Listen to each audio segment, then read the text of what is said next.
प्रभु यीशु को महिमा मिले। R727 बाइबल स्कूल में फिर एक बार आपका स्वागत करते हैं। ये नया सब्जेक्ट है आध्यात्मिक युद्ध या स्पिरिचुअल वॉरफेयर। उसका पहला सेशन हमने सीखा है संतुलित युद्ध।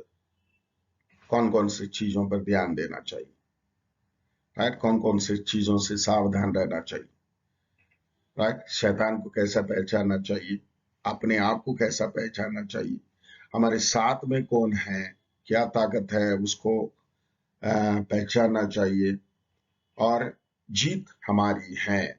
इस विषय में हमने सीखा है। और ये दूसरे पार्ट में आध्यात्मिक युद्ध की स्वभाव, nature of our warfare, nature of our warfare, ये थोड़ा सा ध्यान रखिए। देखिए, इसके लिए भी आप वचन देखेंगे इफिसियों का पत्री 6:12, राइट? क्या है? लहू और मांस से हमारा लड़ाई नहीं। इसका मतलब किसी इंसान से हमारा लड़ाई नहीं। भले इंसान को शैतान इस्तेमाल करे, फिर भी हमारा लड़ाई डायरेक्ट शैतान के साथ। और वहां पे 4 लेवल बताए गए: प्रधान, अधिकारी, हाकिम और दुष्टात्मा के सेना, दुष्टात्मा और अशुद्ध आत्मा के सेना। फिर एक बार, प्रधान, अधिकारी, हाकिम, दुष्ट और अशुद्ध आत्मा की सेना। खास तौर से हमसे लड़ाई करने वाले जो होते हैं, यह दुष्ट आत्मा और अशुद्ध आत्मा की सेना ही होते हैं। प्रधान तो शैतान है, वो अधिकारी यानी कि सबसे टॉप बन करके बैठेगा, दिशा निर्देश देते रहेगा। अधिकारी होते हैं, मान के चले एक एक देश के ऊपर प्रेसिडेंट के समान, प्राइम मिनिस्टर के समान, एक एक इलाके को कंट्रोल करते रहेगा। हाकिम जो होते हैं, एक देश के अंदर अलग अलग राज्य होते हैं, स्टेट होते हैं, जैसा मुख्यमंत्री, राज्यपाल, ये लेवल के होते हैं। और उसके बाद जो आते हैं दुष्ट आत्मा, अशुद्ध आत्मा की सेना, जो इंडिविजुअली या व्यक्तिगत तौर से लोगों को अटैक करता है। ये बात आपको ध्यान में रखने का जरूरत है। ओके, सो आध्यात्मिक युद्ध की स्वभाव, नेचर ऑफ स्पिरिचुअल वॉरफेयर। देखिए, शैतान के हमले का स्वरूप एक कुश्ती की तरह है।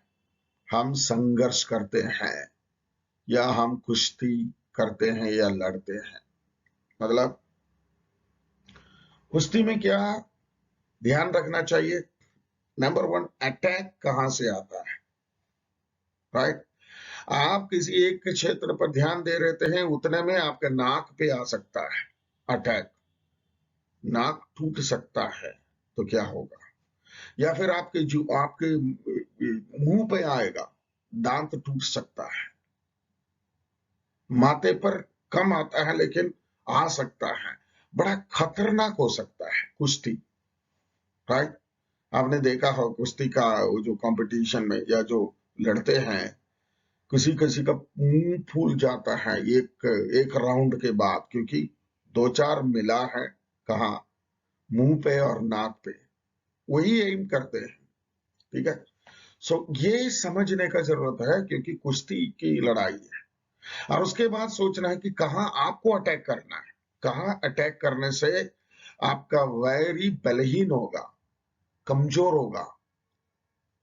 फिर से कहूंगा, वैरी को कमजोर करना उसमें सबसे बड़ी बात होती है।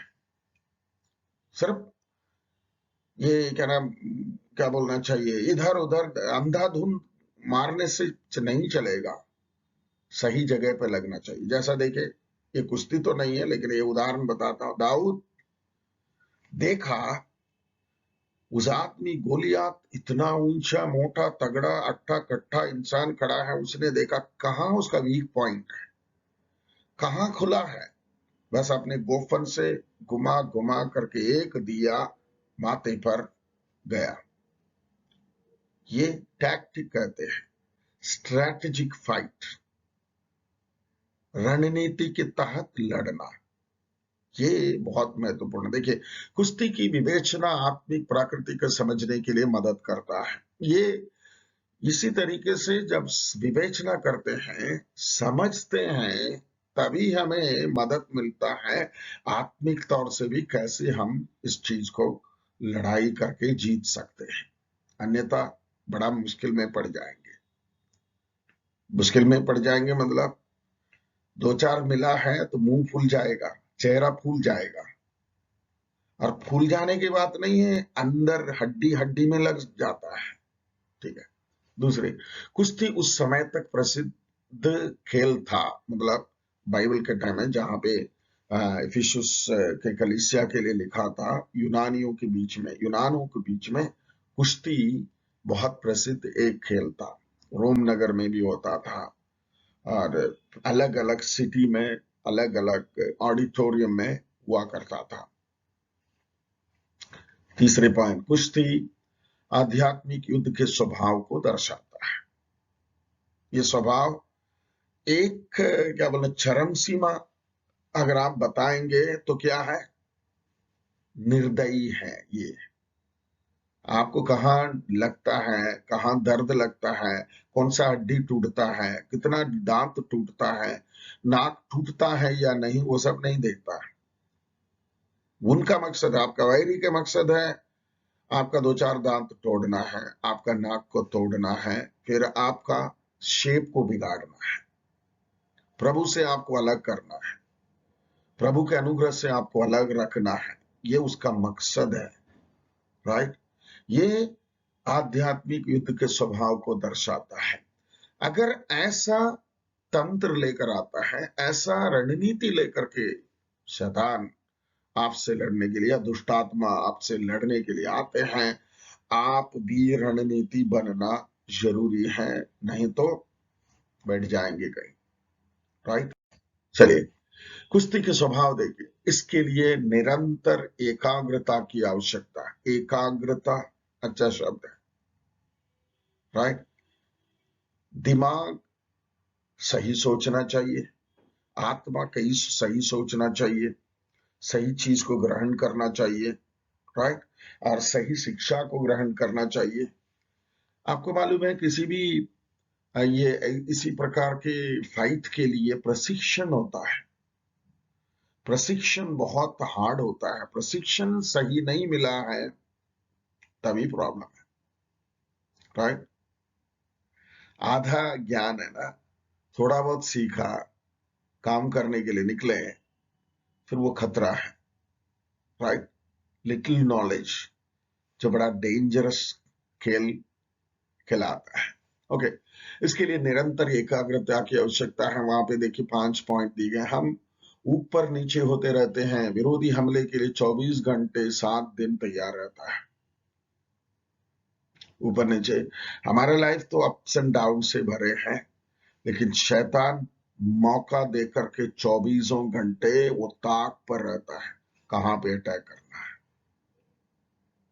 राइट। अगर इससे आप जानकारी नहीं रखेंगे, मुश्किल है। और विरोधी हमें जानता है। बुरी बातों के पीछे शैतान होता है। शैतान एक अच्छा अवसर का इंतजार कर हम पर हमला करता है। शैतान छुट्टी नहीं लेता है। ये सब एक्सप्लेन करने की जरूरत नहीं आपको, सीधा सीधा समझने लायक सेंटेंस में है। मतलब आपके जीवन में कुछ बुरी आदतें हैं, बुरी बातें हैं, बुरी सोच है, बुरे विचार है, उसको अपने कब्जे में ले लेता है। फिर वहां पे अधिकार जमाता है और उस पर राज्य करने के लिए कोशिश करता है। जब इन बातों के ऊपर शैतान राज्य करना कोशिश करता है, उसको बोलता है एडिक्शन। आदी बन जाते हैं, उसके बिना जी नहीं सकते हैं। वहां पे शैतान जीत गया। ओके। इसलिए ध्यान से हमें सोचना पड़ेगा, ध्यान से करना पड़ेगा। नंबर 3, परमेश्वर क्यों आपका मार्गदर्शन करते हैं? यह इसलिए क्योंकि आप शैतान के लिए खुले हैं। मतलब you are open to the attacks of Satan. हमेशा इस संसार में हमारे खिलाफ लड़ाई है।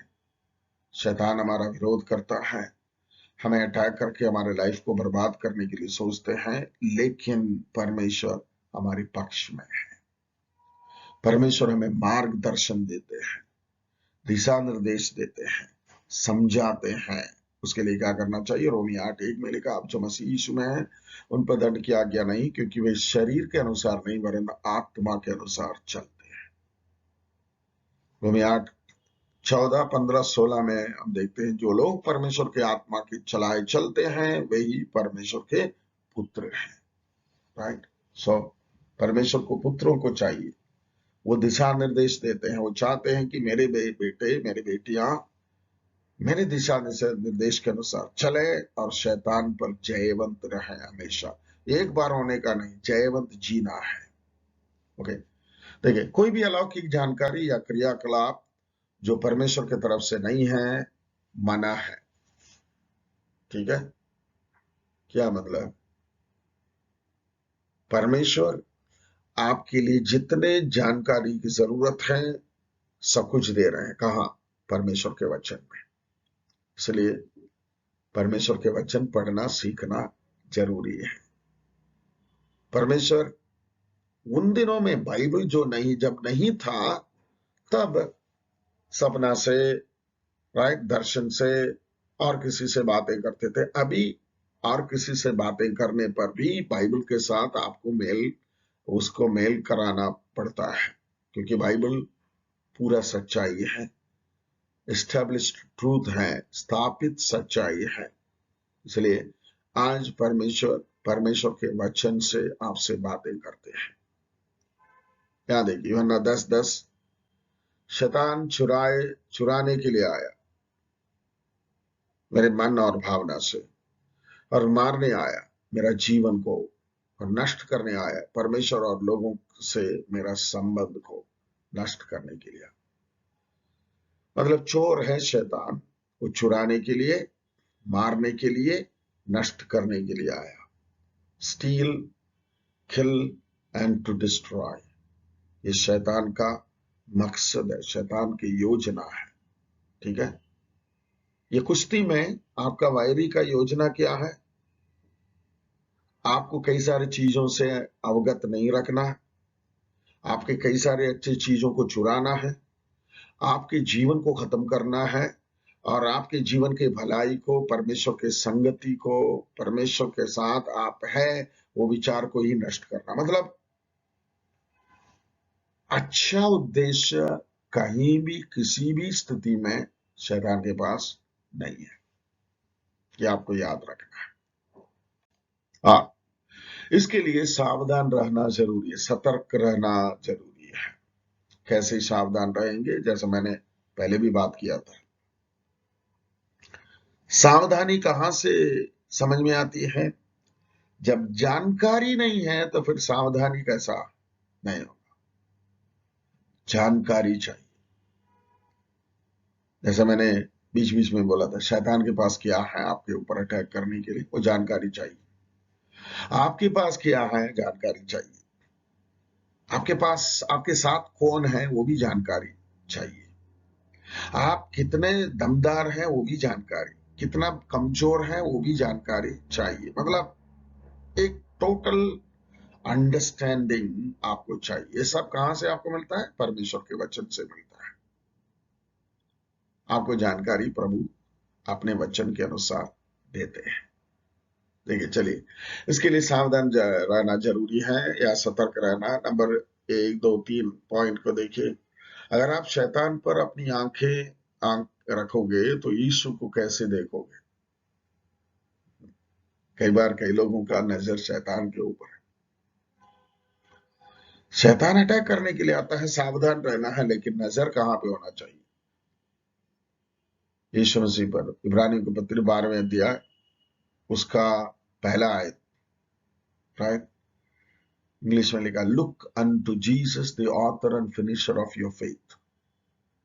विश्वास का कर्ता और विश्वास का संपन्न करने वाला, संपूर्ण करने वाला प्रभु यीशु मसीह की ओर देखें, क्योंकि इससे पहले मेघों के समान हमारे लिए बहुत बड़ा एक झुंड गवाह है।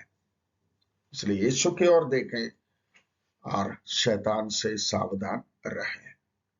हमारा विरोधी कौन है? वो कहाँ है? कहां से अटैक करता है? अब यहाँ पे बताइए, कहां से अटैक करता है? ये कहां पे है? इफिसियों के पत्र 6वें अध्याय के अनुसार हमारा विरोधी कहां पे है? हमारे से भी ऊपर है।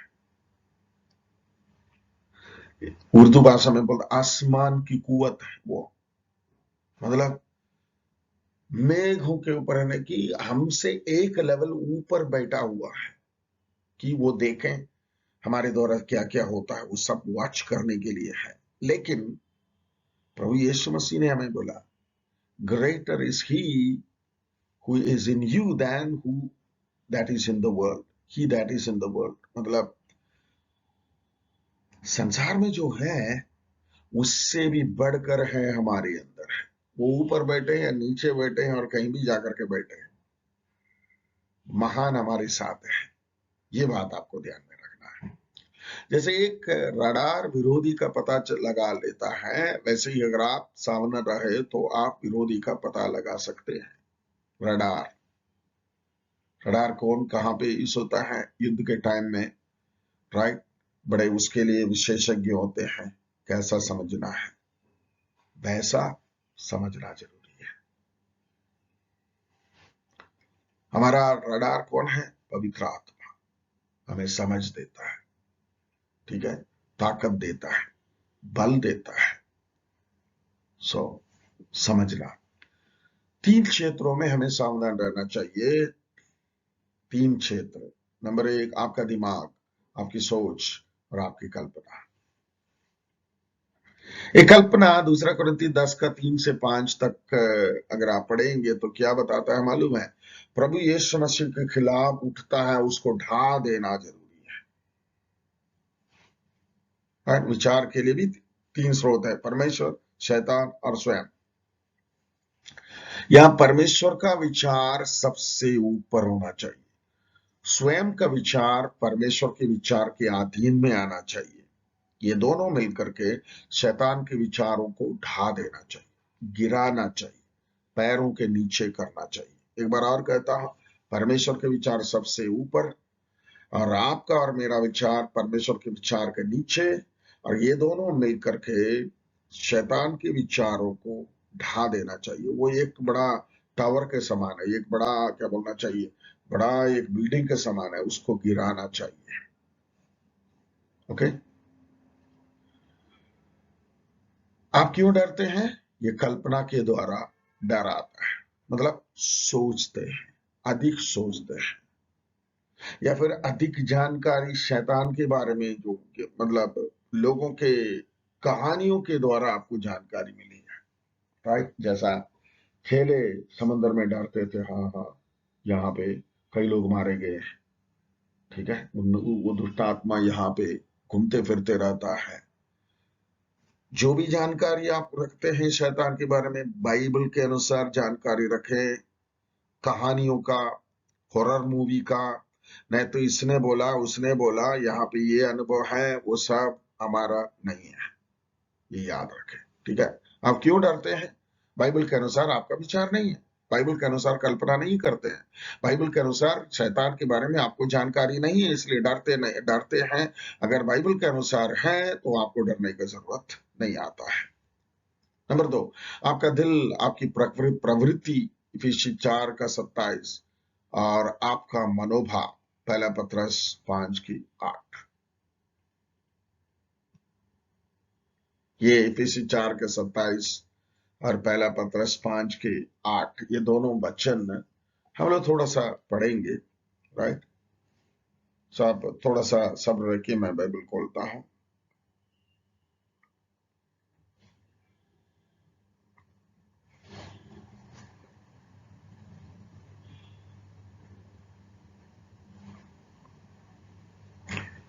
एक मिनट, एक सेकंड, ठीक है। इफिसियों को पत्र 4 का 27।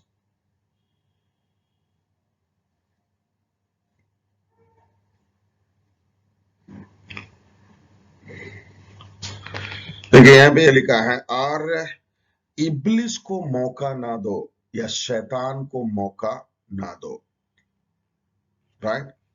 तो मतलब हम कई सारी चीजों से, कई बातों से मौका देते हैं शैतान को।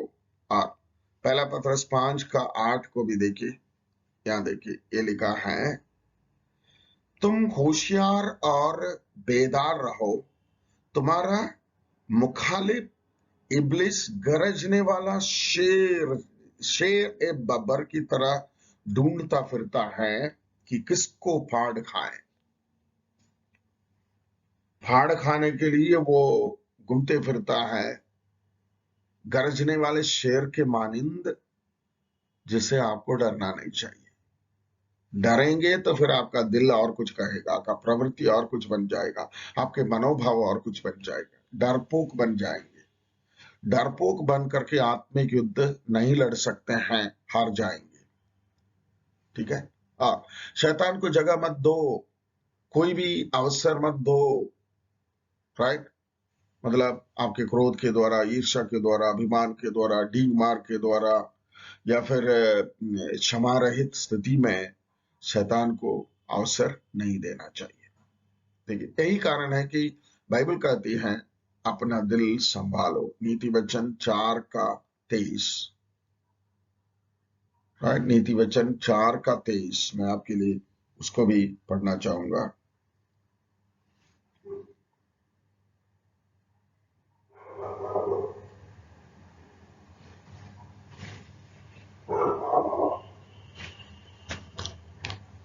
चार का 23। देखिए, अपने दिल की खूब हिफाजत कर, क्योंकि जिंदगी का सर चश्मा वही है। जिंदगी का सर चश्मा, इसका मतलब जिंदगी के लिए जो जीवन का जल फूट निकलता है वो ये है, इसलिए खूब उसको क्या करना है? राइट, हिफाजत करके रखना है, सुरक्षित रखना है। ध्यान से आगे जाते हैं। और आपका मुख, इसके पास आत्मिक शक्ति है। मतलब ब्रैकेट में देखिए, गपशप, समीक्षा, बदनामी, और आप क्या बोलते हैं, आपके दिमाग में क्या आ रहा है, आपके विचार में क्या आ रहा है, आपके सोच में क्या आ रहा है। गलत संगति से गलत विचार आएगा, गलत लोगों के साथ उठना बैठना होता है, वही आएगा। लेकिन अच्छे लोगों के साथ उठना बैठना होता है, अच्छी बातें जुबान से निकलेगी। राइट, परमेश्वर के वचन पढ़ते रहते हैं, परमेश्वर के वचन के अनुसार विचार, बाकी सारी चीजें आएगी। इसलिए ईश्वर ने पतरस से कहा कि शैतान मेरे सामने से दूर हो जाओ। मतलब शैतान के विचार लेकर के मेरे पास मत आओ। यीशु मसीह ने सीधा सीधा यही बोला, शैतान का विचार लेकर के मेरे पास, मेरे नजदीक मत आओ। और 3 और 4 को दे। 3, यह एक आकार बनने की मांग करता है। मतलब वो अपना एक शेप बना करके आपके अंदर हमेशा रह जाने के लिए कोशिश करता है। फिर 6:10 कहता है कि प्रभु और उसके पराक्रमी शक्ति से मजबूत रहो। कैसा? यहाँ पे ध्यान देना है, आपकी शक्ति, आपका ताकत, आपका एजुकेशन, आपका बल, आपका प्रार्थना, आपका विश्वास नहीं, प्रभु और उसके शक्ति में प्रभावित होना, मजबूत हो जाना। B established in the power and the authority of Jesus. अपना समझ के सहारा नहीं लेना। कैसे? वचनों पर मनन करने के द्वारा, प्रार्थना के द्वारा, और एक दूसरे को प्रोत्साहित करने के द्वारा। इसलिए मैं हमेशा ही बोलता हूं, वचन, प्रार्थना, विश्वास, संगति, एनकरेजमेंट यानी कि प्रोत्साहन, ये हमारे लिए जरूरी है। चौथी बात, इसके लिए अधिकारों को जानने की आवश्यकता है। अधिकारों को जानने की आवश्यकता है, ना कि उसका स्ट्रक्चर को जानना जरूरी है। ठीक है, आपको योग्यता, तकनीक एवं बुद्धिमत्ता की आवश्यकता है। योग्यता मतलब उसमें मास्टर्स डिग्री करने की बात नहीं है। परमेश्वर के वचन क्या जानकारी देता है। पौलुस तीमुथियुस के लिए बोलते समय ये कहते हैं, study to prove yourself approved unto God, यानी कि परमेश्वर के ये क्या बोलना चाहिए, अंगीकृत व्यक्ति बनना जरूरी है परमेश्वर के वचन को पढ़ने के द्वारा। दूसरा कोरिन्थियों 2:10 कहता है कि एक दूसरे का माफ करो। शैतान की योजनाएं क्या है? मतलब माफ नहीं करना, तो शैतान की योजना वहां पे पूरा होता है। एक दूसरे को माफ करेंगे, आप रिलीज करेंगे, आप भी रिलीज हो जाएंगे, आप भी स्वतंत्र हो जाएंगे। पहला कोरिन्थियों 2:6-8 कहता है कि बुद्धि का कार्य है भले तथा बुरे के बीच प्रमुख को रखना है। परख को रखना है। ये बुद्धि के कार्य है। और गुप्त बुद्धिमानी उस मसीहों में होते हैं जो नम्रता से जो रहते हैं। सिंपल तरीके से ये अगर आप एक बार देखते रहेंगे, ये क्या है, कैसे हम लोग लड़ते हैं, कैसे लड़ना चाहिए, क्या क्या जानकारियां रखना चाहिए, कैसा कैसा हम ये कर रहे हैं। मैंने यहाँ पे जो बताया है बस ये नोट्स के अनुसार बहुत कम बताया है, लेकिन आपको सीखना है, आपको पढ़ना है, राइट। आगे के सेशन से हम लोग और टीचर से मिलेंगे। तब तक परमेश्वर आपको संभाल करके रखे, आशीषित रखे। प्रभु आपको आशीष दे।